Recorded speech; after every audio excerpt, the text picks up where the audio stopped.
entre quienes tienen ese don y además han tenido esa capacidad de reproducir sus experiencias y convertirlas en textos de digna calidad, están mis amigos.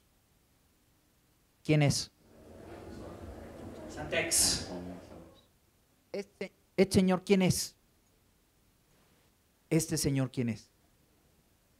Richard Bach. ¿Y esta damita? Amelia. Ellos son nuestros amigos el día de hoy. Ellos están presentes con nosotros. Como les decía, ¿son aviadores que saben escribir? ¿O son escritores que también sabían volar? Vamos a tratar de encontrar, vamos a ver a cada uno de ellos, por favor. Vamos a ver al espiritual Richard Bach. Espiritual. ¿Espiritual por qué? ¿A qué entendemos por espiritualidad? Alguien con sentido de trascendencia. Soy más de lo que soy, que esto. ¿Okay? Conciencia, trascendencia. Entrega. Profundidad. Evolucionar, trascender lo material a algo más allá. Ok. De mis 4 amigos, el más espiritual y quizás el más religioso, que no es lo mismo, es Richard Bach. Con su libro famoso, Juan Salvador Gaviota. Es el manual del Mesías. Es que, Jenny, sí, de los 4, el más mesiánico, el que tiene más necesidad de transmitir su mensaje espiritual y de influir en los demás, es Richard Bach. De hecho, Richard Bach amalgama a los otros 3. El origen de esta presentación no es Antoine. Antoine es por mucho el más importante, pesa más. Pero el origen real, en el que se ilustra mejor el concepto de vínculo aeronáutico literario es Richard Bach. No es el más importante, ni su mensaje es el más trascendente, pero es el que ha intentado más. Y de los 3 es el único que vive en la actualidad. Richard Bach vive y de milagro, porque ¿qué creen que le pasó hace como 4 o 5 años? Se estrelló en un avión y por poquito. Richard Bach nació en el 36. El práctico Charles Lindbergh. A ver, ¿quién era Charles Lindbergh? A propósito, es una fotografía autografiada por Charles Lindbergh, que me vendieron muy barata y que podría vender muy caro. ¿Quién era Charles Lindbergh? A ver, general. Y todo lo que acabas de decir, Benjamín, habla de practicidad, habla de técnica. Entre el 20 y el 21 de mayo de 1927, Charles Lindbergh se convirtió en el hombre más famoso del siglo XX. Entonces, contrastamos al espiritual Richard Bach con el práctico y no menos importante, literariamente, Charles Lindbergh con su libro El espíritu de San Luis, premio Pulitzer de literatura en la categoría de autobiografía 1953. Pero aeronáuticamente mucho más importante que cualquiera de los otros 3 amigos que estamos invocando el día de hoy. De los 4, aeronáuticamente hablando, el más piloto de los 4 era Charles Lindbergh. Pero desde chico, desde que era piloto militar, él fue piloto militar, cuando tuvo un accidente, se aventó a la puntada. Charles Lindbergh se aventó a la puntada de acabar con media flota de una línea aérea en accidentes. Cuando hacía campaña para su papá, que fue congresista de los Estados Unidos, utilizaron una aeronave y se estrellaron en la aeronave. Cuando era cadete militar se estrelló 2 o 3 veces. No se crean, se valía estrellarse, pero le pidieron en la escuela de vuelo un reporte de cierto accidente. La calidad narrativa del reporte fue tal que fue empleado por el resto de las generaciones de la fuerza de la Academia de la Fuerza Aérea de los Estados Unidos como un ejemplo de cómo presentar reportes, como un ejemplo de narrativa de calidad para hacer un reporte de un accidente. Entonces, aviador que sabía escribir, o escritor que sabía volar. Siguiente, Vero. Amelia Earhart, la valiente, la gran valiente, uno de los fundamentos del feminismo actual. Amelia Earhart, ¿qué sabemos de Amelia Earhart? ¿Quién era Amelia Earhart? A ver, ¿a quién se parece Amelia Earhart? Archie.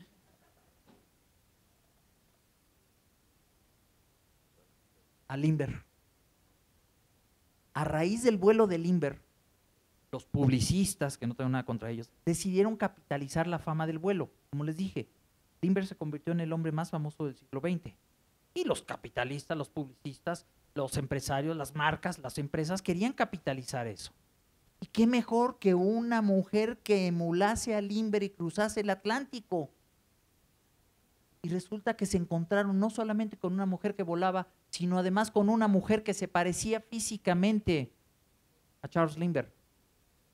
Anglosajona, alta, delgada. Okay. Amelia Earhart cruzó el Atlántico. Lady Lindy, ¿pero qué creen? Lo cruzó virtualmente como pasajero, como Rodolfo Neri Vela, también regresó con las manos moreteadas, no le dejaban tocar los controles, pero ella fue la heroína, no los capitanes que realizaron realmente el vuelo. Años después, Amelia, harta del desprestigio que le asociaron por eso, voló el Atlántico sola y sin escalas. Y se convirtió en un modelo a seguir para las nuevas generaciones de aviadoras. Ahorita con lo del centenario de la Fuerza Aérea hubo declaraciones por ahí que algunas personas establecen que son mejores aviadoras las mujeres que los hombres. Sí. No, sí, las mujeres están demostrando que son muchas veces mejores en actividades que tradicionalmente teníamos consideradas para los hombres. Y me sorprendió mucho la declaración, lo vi en Vuelamex, que un alto mando de ustedes dijo eso, del Colegio del Aire, no sé si fue cierto, pero el hecho es de que Amelia Earhart se convirtió en un modelo a seguir y en una inspiración para las futuras generaciones de mujeres aviadoras. Amelia es uno de los grandes misterios que existen en la historia de la aviación. ¿Por qué creen? Se desapareció en 1937, intentando dar la vuelta al mundo, porque el publicista que buscaba a la mujer Lady Lindy, la encontró, la puso a volar, etcétera, pero se enamoró de ella, se casó con ella y la empezó a explotar un señor de apellido Putnam, como la casa editorial. Y George Palmer Putnam ponía a su esposita a dar conferencias y a hacer viajecitos y vuelitos, y Amelia ya estaba harta, porque ¿saben una cosa? Amelia se sentía utilizada por George. Y George, con tal de obtener dinero, inventó un último gran vuelo alrededor del mundo por la línea ecuatorial. Y Amelia y un aviador de Pan Am, un navegante de Pan Am que se llamaba Fred Noonan, intentaron hacer el vuelo alrededor del mundo, pero había un pequeño problemita con Fred Noonan. Le encantaba el beberé. Lo habían corrido de Pan Am por borracho. Entonces, para atinarle a una islita en el Pacífico, se requerían habilidades de navegación sobresalientes en 1937. Eso combinado con otras cosas. Un accidente no es nada más porque se accidentó un avión, es una cadena de factores que se combinan para un desastre. La desaparición de Amelia Earhart es una serie de factores, incluyendo que tuvieron que dejar una antena que resultó crítica para que los navíos que iban a posicionar en base a coordenadas las señales de radio pudieran ubicarla. Amelia Earhart, lo más probable es que esté en el fondo del Pacífico y lo más probable es que nunca la encontremos, porque después de 70 años, la sal, etcétera, ya acabó con ella y su avión. Siguiente, por favor. Y claro, el cuarto amigo, el humanista, Antoine de Saint-Exupéry. Entonces tenemos al espiritual, al práctico, a la valiente y al humanista.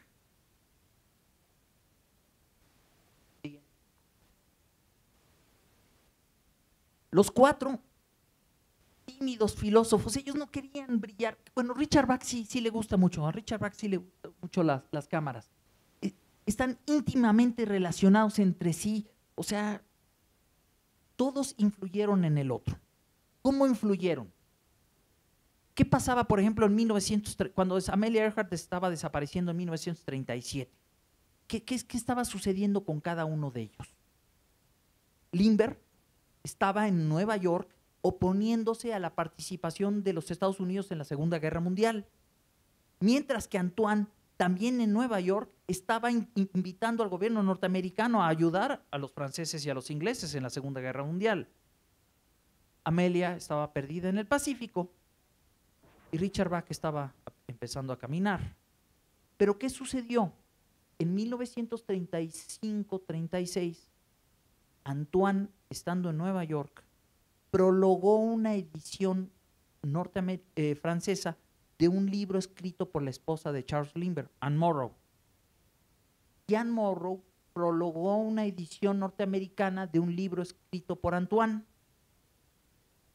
Los editores dijeron que se conozcan. Los Lindbergh invitaron a Antoine de Saint-Exupéry a su casa en Long Island. ¿Y qué creen que pasó? Anne Morrow, la esposa de Lindbergh, se enamoró de Antoine de Saint-Exupéry.